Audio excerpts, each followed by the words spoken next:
யோ தாத்தா சொல்லியே ஆகணும். சென்னையில கூட நான் இவ்வளோ நல்லா டீ குடிச்சது இல்ல. இந்த கடையில டீ வேற லெவல்ல இருக்கு. எப்படா நம்ம ஊரு டீ ஊட்டி தேயிலையில இருந்து டீ தூள் வருது, அதான் டீ சும்மா அந்த மாசம் இருக்கு. அது சரி, குடிக்க நல்லா கிக்கா செமையால இருக்கு.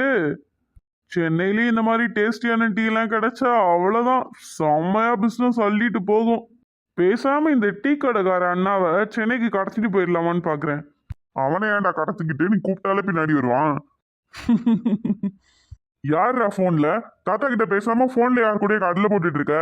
ஐயோ கிழவா, அசோக் தான் ஃபோன் பண்ணியிருக்கான், இரு பேசிட்டு வரேன். ஹலோ சஞ்சய். சொல்லு அசோக்.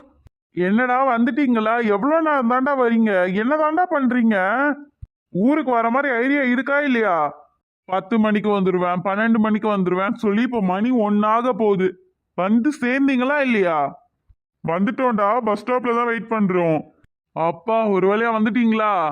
ஆமாண்டா. சரி, வீட்டு அட்ரஸ் என்னன்னு கொஞ்சம் சொல்ல, நான் கேப் போட்டு வந்துடுறேன். தாத்தா, வீட்டு அட்ரஸ் என்ன? எதுக்குடா?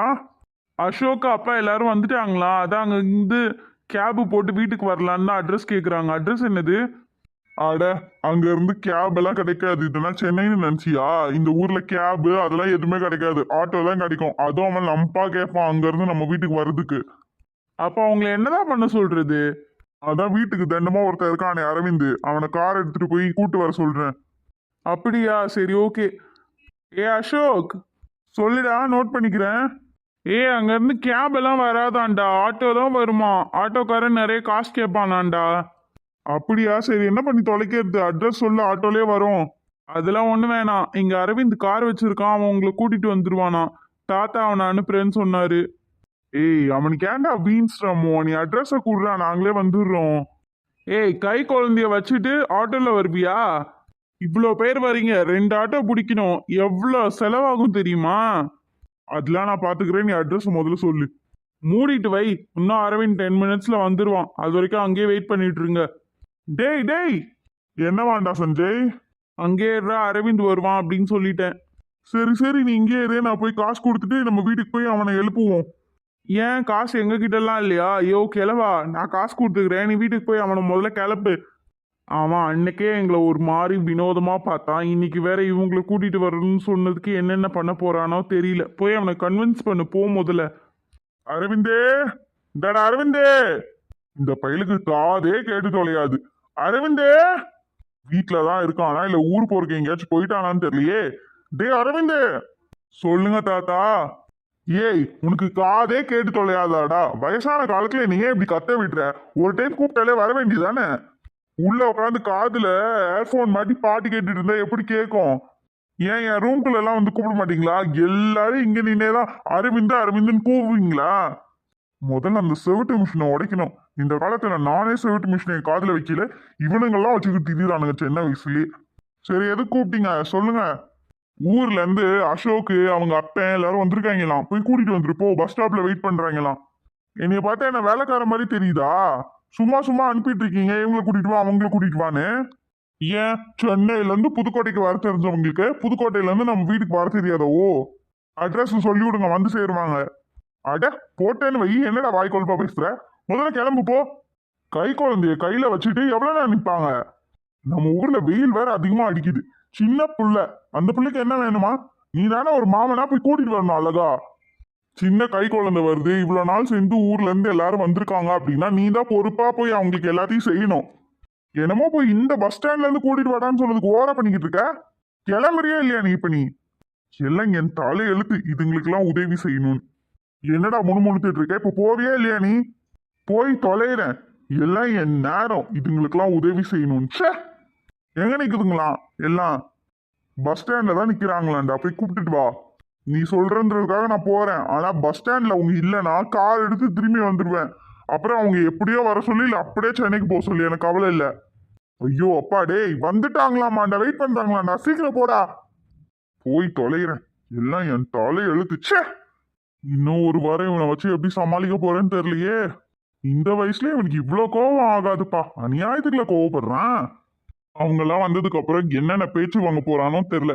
அவ்வளவு பெரிய சண்டைக்காரியவே கொஞ்ச நேரத்துல சஞ்சய் மாத்திட்டான். ஆனா இவனை எப்படி என்ன பண்ணி மாத்துறதுன்னு தெரியலையே. இவனாலே எனக்கு தெரிஞ்சு ஒரு வாரத்துல சண்டை வந்துடும் போலயே. ஏதாச்சும் பண்ணுவோம். அண்ணா எவ்வளோண்ணா ஆச்சு? 20 ரூபா ஆச்சுண்ணா. அண்ணா நான் உங்களோட சின்ன பையன் தானா, அண்ணன்லாம் கூப்பிடாதீங்க, தம்பினே கூப்பிடுங்க. அப்படியாப்பா, சரி சரி. 20 ரூபா தானா டீ? ஒரு டீ வெறும் 10 ரூபா தானா? ஆமாண்ணே 10 ரூபா தான். ஏன்னு என்னாச்சு? இல்லப்பா, 10 ரூபாய்க்கு டீ நல்லா திக்கா குடிக்கவே சூப்பரால இருந்துச்சு. நீ டீ 15 ரூபா வித்தாலும் வாங்கறதுக்கு ரெடியா இருப்பாங்க, நீ என்னப்பா 10 ரூபாய்க்கு விக்கிற? அதெல்லாம் நம்ம ஊர்ல கட்டுப்படி ஆகாதுண்ணே. 10 ரூபாய்க்கே என்னப்பா 10 ரூபாய்க்கு டீ விக்கிறேன்னு கேக்குறாங்க. இதுல நான் 15 ரூபா ஏத்துனேன், வர கொஞ்சம் பேரும் வரமாட்டாங்கண்ணே. ஆடப்பாவீங்களா, இவ்வளோ திக்கான டீ 10 ரூபாய்க்கு கிடைக்கிறதே அதிசயம், அதே வாங்கி குடிக்கிறதுக்கு ஆள் வர மாட்டேங்கிறாங்களோ? ஆமாண்ணே, என்ன பண்றது? இதுவே நீ மட்டும் சென்னையில வந்து கடை போட்டிருந்த, உன் கடையில தான் கும்பல் அள்ளி இருக்கும். ஏன்னா இந்த மாதிரி சுவையான டீ நான் சென்னையில கூட குடிச்சது இல்ல, அவ்வளோ ருசியா இருந்துச்சு பாத்துக்க. தேங்க்யூண்ணே. அண்ணன் சென்னையோ? ஆமாப்பா, சென்னை தான். என் அண்ணன் பிள்ளைக்கு பேர் வைக்க வேண்டி இங்க வந்தோம், குலதெய்வ கோயிலுக்கு. அப்படியா, சரி சரிண்ணே. அப்புறண்ணே, கேட்கலன்னு தப்பா நினைச்சுக்காதீங்க. உங்களுக்கு கோவம் என்ன ரொம்ப வருமோ? ஏன்பா அப்படி கேக்குற? அதுக்கு இல்லைண்ணே, கொஞ்ச நேரத்துக்கு முன்னாடி அந்த ஒரு பையனை திட்டிட்டு இருந்தீங்கல்ல, அதனாலதான். பின்ன அந்த பையன் அந்த பொண்ணை கலாய்ச்சது தப்பு இல்லையா? இல்லண்ணே. என்னப்பா நீ இப்படி பேசுற? உனக்கு ஒரு தங்கச்சி இருந்திருந்தா இப்படிதான் பேசியிருப்பியா? எனக்கு ஒரு தங்கச்சி இருந்திருந்தாலும் நான் இப்படிதானே பேசியிருப்பேன். இல்ல, எனக்கு புரியல. அந்த பையன் அந்த அக்காவை எதுவுமே சொல்லவே இல்லை.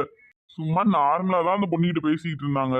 நீங்க எப்படி ஒரு பொண்ணுகிட்ட பேசுவீங்களோ அந்த மாதிரிதான் பேசிட்டு இருந்தாங்க. ஆனா அதுக்கு போய் நீங்க ஓவரா கோவப்பட்டு அடிச்சிட்டீங்களேன்னு எனக்கே அந்த பையனை பார்க்கும்போது பாவமா இருந்துச்சு. நீ என்னப்பா இப்படி சொல்ற? அந்த பையன் அந்த பொண்ணை அசிங்கம் தானே பார்த்துனா, அந்த பொண்ணை அழுதுறது கூட நீ பாத்தியே. அண்ணே இங்க பாருங்க, நானும் உங்களை மாதிரிதான். ஏதாச்சும் ஒரு பொண்ணுக்கு ஏதாவது தப்பு நடக்குதுன்னா அங்க எவனையும் பார்க்க மாட்டேன், நான் போய் சண்டைக்கு நிப்பேன். ஆனா எனக்கே கோபம் வரல, ஏன்னா அந்த பையன் அந்த பொண்ணுகிட்ட தப்பா எதுவுமே நடந்துக்கவே இல்லைன்னு. ஆனா அந்த பொண்ணு எதுக்கு அழுதுச்சுன்னு தான் எனக்கு தெரியல. நீங்க ஒண்ணு சொல்லுங்க, அங்க நானும் தான் இருந்தேன். அந்த பொண்ணு அழுகிறது தப்பா இருந்துச்சுன்னா நான் அந்த பையனை தட்டி கேட்டிருக்க மாட்டேனா? உங்களுக்கு கோவம் வந்துச்சுல, அதை விட பல மடங்கு எனக்கும் வந்திருக்கணும்ல. ஆனா எனக்கு தான் வரவே இல்லையே. அதான் ஏன்? ஏன்னா அந்த பையன் அந்த பொண்ணுகிட்ட தப்பாவே நடந்துக்கல. சொல்ல போனா ஏண்டி முறை பொண்ணு அப்படின்னு தான் பேசிட்டு இருந்தான். இதுல என்ன தப்பு இருக்கு? இதுக்கு எதுக்கு நீங்க அடிச்சீங்க? ஏண்டி முறை பொண்ணே அப்படின்னு தான் பேசிட்டு இருந்தானா? ஆனா என்னோட கசின் அழுதாளே, அவதான் சொன்னா அந்த பையன் கிட்ட தப்பா நடந்துக்க ட்ரை பண்ணா அப்படின்லாம். எனக்கு அதுதான் புரியல போங்க.